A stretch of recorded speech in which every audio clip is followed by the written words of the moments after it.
वाहेगुरु जी का खालसा वाहेगुरु जी की फतेह। दोस्तों, अमर शहीद बाबा दीप सिंह जी के जन्म दिहाड़े की आप सभी को बहुत बहुत मुबारकबाद। दूसरी तरफ पंजाब के अंदर बहुत बड़े बड़े ऐलान हो चुके हैं। परसों जलंधर के अंदर एक बहुत बड़ी घटना हुई, परसों क्या कल हुई, यहाँ पर एक बहुत बड़ा मार्च निकाला गया। इसके बारे में दीपक फौजी भाई हमें बताएंगे। दूसरी तरफ निहंग सिंह जथेबंदियों ने मोहाली के अंदर जो बंदी सिंह मोर्चा लगा है, यहाँ पर 2 साल से अधिक का समय हो गया है और इस मोर्चे के द्वारा कल एक नया ऐलान किया गया और इस ऐलान के अंदर हमारे दीपक फौजी भाई इस कमेटी का हिस्सा होने वाले हैं। यहाँ पर एक नई कमेटी भी बनाई गई है। ये सारी बातें हम दीपक फौजी भाई से जानेंगे, तो आइए इनका वीडियो भी देखते हैं।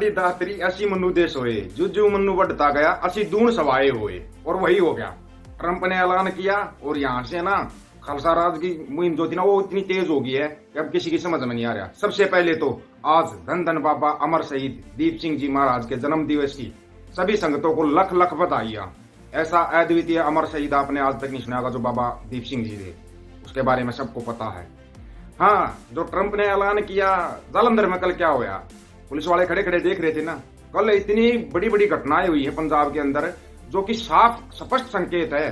जो अकाल पुरख की लीला चली हुई है ना, यहाँ भाई खालसा राज अब हो सकता है ना उतनी जल्दी से जल्दी आएगा, उतनी जल्दी से जल्दी, लेकिन आएगा कैसे उसके बारे में बिल्कुल पूरे तरीके से खोल के बाबा राजा राज सिंह जी ने मोहाली मोर्चे के ऊपर बताया। 2 साल से ज्यादा का समय हो गया मोहाली मोर्चा चलते हुए, आज तक आपने कोई हिंसक झड़प नहीं सुनी होगी। क्यों? क्योंकि वहां पर निहंग सेना बैठी हुई है।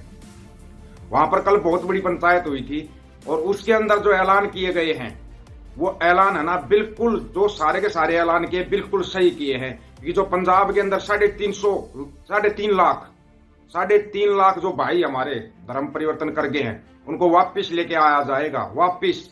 क्योंकि न्यूज में सभी जगह पर चला था, जो भी गरीब परिवारों को पैसे का उसका लालच देकर कर रहे ना, जिन गरीबों के घर डिगे हुए हैं उनके मकान बनवाए जाएंगे, सब कुछ किया जाएगा। इसके लिए अलग अलग कमेटियां बना दी गई थी, अलग अलग कमेटियां बना दी गई है अलग अलग कमेटियां। बंदी सिंह को गिरी आई बात है, उसके लिए वकील मोहम्मद प्राचा उनकी टीम को लगा दिया गया है। वो बिल्कुल फ्री में सेवा दे रहे हैं, फ्री सेवा है उनकी, कोई पैसा नहीं, कुछ नहीं। रही बात खालसा राज की, उसका आपको बताएंगे और कैसे ट्रंप का कनेक्शन कैसे इसके अंदर, ये भी आपको बताएंगे। क्योंकि ट्रंप ने जो ऐलान किया ना वो बाबा राजा राज सिंह ने बड़ा खुल के बताया है कि भाई जो सोच रहे हैं ना, अगर देश का प्रधानमंत्री ये सोच रहा है कि अब कुछ नहीं होगा, अब सब कुछ होगा। क्योंकि वहां तक घर तक आना जाना हो गया, अब घर तक आना जाना, उसका बताएंगे आपको। सबसे पहले जो कमेटियां बनाई गई हैं उनके बारे में आपको बताते हैं। और धन्यवाद बाबा राजा राज सिंह जी, बाबा कुलविंदर सिंह जी, आपने हमारे को कमेटी में शामिल किया। पहले तो आप कमेटियां सुनो, आप सुनो ना, आज आपको ऐसी ऐसी चीजें सुनाएंगे। और हाँ, जालंधर में कल देखते रह गए ना खड़े खड़े, इसको बोलते हैं खालसा राज। खड़े खड़े देख सकते, बिल्कुल संवैधानिक तरीके से अपना मार्च निकाला और बिल्कुल बोल के दिखाया ये सब चल क्या रहा है। अगर संविधान लगेगा ना खालसा राज के अंदर तो गुरु ग्रंथ साहिब के हिसाब से लगेगा। जो सबसे बड़े गुरु हैं गुरु ग्रंथ साहिब जी, जो दुनिया के गुरु हैं गुरु ग्रंथ साहिब जी, उनके हिसाब से संविधान लागू होगा, गुरु ग्रंथ साहिब जी लागू होंगे। हरियाणे तो मनोज धून, एडवोकेट पूनम आर्या जी जो ਤੁਹਾਡੇ सामने संबोधन होके गए ने, दीपक फौजी, चौधरी पुष्पिंदर सिंह, जथेदार बाबा कुलविंदर सिंह ते साडा नौजवान आगू लखा सिधाना ते साडे समाज सेवी फिल्म अदाकार अमतोज मान ते दास ਉਹਦੇ ਵਿੱਚ ਸ਼ਾਮਲ ਹੋਵੇਗਾ। ਜਦੋਂ ਕੋਈ ਇਹੋ ਜਿਹਾ ਰਾਲਾ ਹੁੰਦਾ ਅਸੀਂ ਉੱਥੇ ਪਹੁੰਚ ਕੇ ਉਹਦਾ ਛਾਣਬੀਣ करके सारा कुछ ਤੁਹਾਡੇ सामने रखांगे। इस कमेटी का काम होगा जो भी ये हरियाणा पंजाब में आपस में लड़ाने की कोशिश करते हैं ना, उसका पूरी छानबीन की जाएगी और पूरा सब कुछ किया जाएगा, उसका सब कुछ किया जाएगा। और ये मत समझना कि हर एक चीज के लिए बनाई गई है, हर एक चीज के लिए कमेटी अलग अलग से बनाई गई है, ये भी आपको बता देते हैं। हर एक चीज के अलग अलग कमेटियां बना दी गई हैं।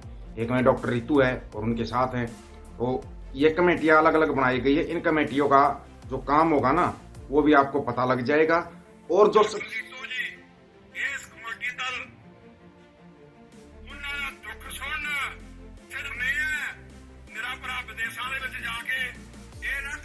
सेवा साडी भाईचारा 3.5 लाख लोग चले गए, उन्होंने किवें वापस लेके आना है, ये कमेटी ਉਹਦੇ ਤੇ ਕੰਮ करेगी।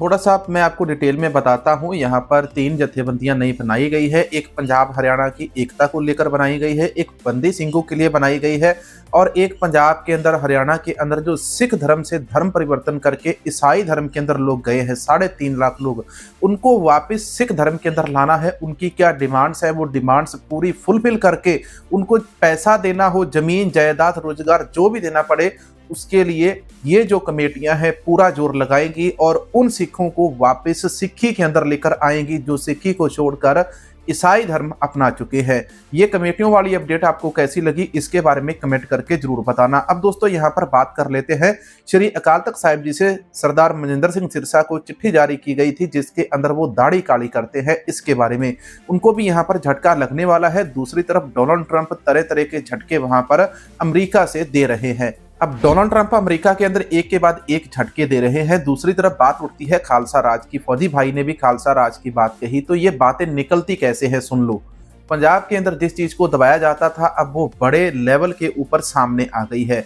दिल्ली के अंदर कोई बीजेपी का मंत्री है, कहते हैं कि उस मंत्री ने कह दिया कि सिख सबसे बड़ा खतरा है 26 जनवरी की परेड के लिए। पंजाब की झांकियां 26 जनवरी के अंदर बंद कर दी गई है। ये कहां और किस तरफ सारा कुछ जा रहा है, इन चीजों को सोचने की जरूरत है।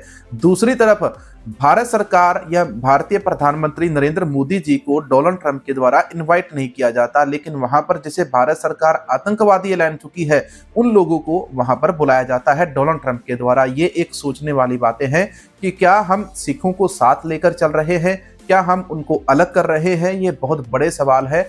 आपके इनके ऊपर क्या विचार है ये कमेंट सेक्शन के अंदर जरूर रखना। जिस प्रकार से उस लड़की ने वहां पर सिंघड़ी ने सबको धूल चटा दी मैदान के अंदर, उसका वीडियो भी आप लोगों ने देखा होगा, व्हाट्सएप चैनल के अंदर पहले से डाल रखा है, यदि नहीं देखा तो आप जाकर देख लेना। हमारे भारत देश के अंदर सिखों का अपमान होता है, अपमान हमारे कुछ अपने ही लोग कर देते हैं। पिछले दिनों फतेहगढ़ साहिब के अंदर एक ऐसी घटना हुई जो मैं आपको बताना चाहूंगा। फतेहगढ़ साहिब के रेलवे स्टेशन के ऊपर निहंग सिखों के द्वारा एक वहां पर यात्री आया था, श्रद्धालु फतेहगढ़ साहिब के अंदर दर्शन करने के लिए, तो उस बंदे के साथ मारपीट की गई और उसका वीडियो सोशल मीडिया के ऊपर बहुत तेजी से वायरल हुआ। कभी भी कोई भी मामला होता है सबसे पहले आप उसकी जांच कीजिए, जांच पड़ताल करके फिर उसके बारे में सोचिए, समझिए क्या इसको मारना पीटना चाहिए या इसको समझाया जा सकता है। एक यात्री यदि ट्रेन के अंदर कहीं से आया है तो वो कहीं से भी आ सकता है, आकर वो सिगरेट बीड़ी भी जला सकता है स्टेशन के ऊपर, तो उसके लिए उसको समझाना पड़ेगा। एक बार समझाओ, 2 बार समझाओ, 2 बार ना समझे तो तीसरी बार उठा के साले को ऐसा पटको। लेकिन उस मामले की पूरी सच्चाई तो निहंग सिख यात्री जानते हैं या वहां पर ट्रेन से उतरा जो यात्री था वो जानता है इनके अंदर आपस में क्या बात हुई। लेकिन सोशल मीडिया के ऊपर तो इसको नेगेटिव तरीके से पेश किया गया। अब यहाँ पर ये चीजें देखकर हमें बुरा भी लगता है। तरफ पंजाब के अंदर अगर कोई बिहारी सिखों के ऊपर हमला करे तो वहां पर भी हमें बहुत ज्यादा प्रॉब्लम होती है। क्यों होती है? क्योंकि आज हम लोग तैयार बर तैयार नहीं, हमने शस्त्र खुद नहीं मैंने धारण किए, तो मैं आपको क्या उदाहरण दूंगा। तो दशमेश पिताजी के पुत्र हमें सजना होगा, गुरु गोविंद सिंह जी के बेटे हमें बनना होगा, अपने माता पिता को छोड़कर हमें मानना होगा कि हम दशमेश पिता गुरु गोविंद सिंह जी के बेटे हैं और हमारी माँ माता साहेब कौर है और हमारा जन्म आनंदपुर साहिब की धरती पर हुआ है। जिस दिन हम ये मानेंगे तो हम दुनिया के ऊपर राज करेंगे। अब दिल्ली के अंदर इलेक्शन चल रहे हैं और इसी इलेक्शन के अंदर पंजाब सरकार दिल्ली के सीएम केजरीवाल, एक्स सीएम जो केजरीवाल है, उनकी सिक्योरिटी के अंदर पंजाब पुलिस को लगाकर बैठी हुई है। ये एक बड़ी बात है, चिंता का विषय है कि दिल्ली का सीएम हो और पंजाब पुलिस उसकी सुरक्षा कर रही हो। ये तो बड़ी शर्मिंदगी वाली बात होगी। अब कहते इसको लोगों ने ये कहना शुरू कर दिया कि भगवंत मान ने पंजाब पुलिस दिल्ली सीएम की सुरक्षा के अंदर किराए पर दे रखी है। वहीं हमारे पंजाब के अंदर एक और नया वॉलीबॉल का खिलाड़ी पैदा हो चुका है, फुटबॉल का खिलाड़ी पैदा हो चुका है। वो लेजेंड पैदा हुआ है और वो लेजेंड अपनी बाहों के साथ इस प्रकार से गोल कर देता है कि किसी को पता नहीं चलता कि यार बाहों से किया, पैरों से किया, यार बंदे ने गोल किया तो किया कैसे। दूसरी तरफ कुंवर अमृतवीर सिंह जी हैं, इनको सपोर्ट की बहुत ज्यादा जरूरत है और आप सभी लोग इस लड़के को सपोर्ट जरूर कीजिए। ये वो लड़का जिसने 30 वर्ल्ड रिकॉर्ड बना दिए और 22 की ट्रॉफी इसके पास पहुंच चुकी है और इसका टीचा है 100 वर्ल्ड रिकॉर्ड बनाकर पंजाब और सिख कम्युनिटी का नाम रोशन करना। दोस्तों वहीं वीडियो के अंत में मैं आपको एक और बड़ी खबर बताता हूं जो सिखों के साथ, पंजाब के साथ और अमेरिका के साथ जुड़ी हुई है। अमेरिका ने सिखों और पंजाबियों को लेकर एक बड़ी अपडेट दी है। जैसे डोनाल्ड ट्रंप कुर्सी के ऊपर बैठे थे तो डोनाल्ड ट्रंप ने कहा था कि जितने भी गैंगस्टर है, आतंकवादी संगठन है या जितने भी ये गैंग वगैरह है, इन सभी को पकड़कर वो जेल के अंदर डालेंगे और किसी को भी नहीं छोड़ेंगे, ज्यादातर को तो वो एनकाउंटर करेंगे। लेकिन अब इधर क्या हो गया, पंजाब के अंदर जो यहाँ पर गैंग थे, एक बम्बीहा गैंग था, एक लॉरेंस बिश्नोई का गैंग था जिसने सिद्धू मूसेवाले को मारा था। अब इन लोगों की पंजाब सरकार यहाँ पर एक वो लिस्ट बना रही है। इस लिस्ट को बनाकर अब ये कहते हैं कि हम अमेरिकी सरकार को भेजेंगे और अमेरिका के अंदर जिस प्रकार से डोनाल्ड ट्रंप ने पन्नू को बुला लिया और वहां पर एस जयशंकर को दरकिनार कर दिया, अंबानी के साथ मुलाकात कर ली, वो क्या वहां पर इन गैंगस्टरों को नहीं मारेगा, वो इनका एनकाउंटर भी करेगा, सब कुछ करेगा। तो ट्रंप प्रशासन अपनी को एक्शन की तैयारी के अंदर आए। इससे पहले पंजाब सरकार ने, पंजाब पुलिस ने एक्शन की तैयारी कर ली और इन्होंने उन गैंगस्टरों की लिस्ट बनाकर अमेरिका को भेजनी शुरू कर दी है। मिलेंगे नई वीडियो नई जानकारी के साथ। यदि आपको वीडियो अच्छा लगा, जानकारी सही दुरुस्त लगी तो छोटा सा लाइक दे देना, छोटा सा सुपर थैंक्स डोनेट कर देना। अगर आपकी इच्छा हो, जोर जबरदस्ती नहीं है, या ये QR कोड है, इसको भी स्कैन करके आप हमें सपोर्ट कर सकते हैं। आपकी इच्छा हो तभी करना। देखो, जोर जबरदस्ती किसी से हम पैसे मांगने वाले नहीं है। आप जो हमें डोनेशन भेजते हैं इसको एक अच्छी जगह के ऊपर हम उपयोग करते हैं। इससे कोई भी नाजायज और गलत काम हम बिल्कुल नहीं करते हैं। इसका प्रूफ भी आने वाले दिनों के अंदर मैं आपको दे दूंगा। यहाँ पर पिछले दिनों एक भाई ने हमें 2000 से सपोर्ट किया था, किसी ने 1000 से किया था, किसी ने 500 से किया था, किसी ने 101 से, किसी ने 100 रुपए से और किसी भाई ने हमें 40 रुपए का, किसी ने 100 रुपए का सुपर थैंक्स डोनेट किया था। तो उन सभी का मैं तहे दिल से धन्यवाद करता हूं। मिलेंगे नए वीडियो नई जानकारी के साथ। वाहेगुरु जी का खालसा, वाहेगुरु जी की फतेह।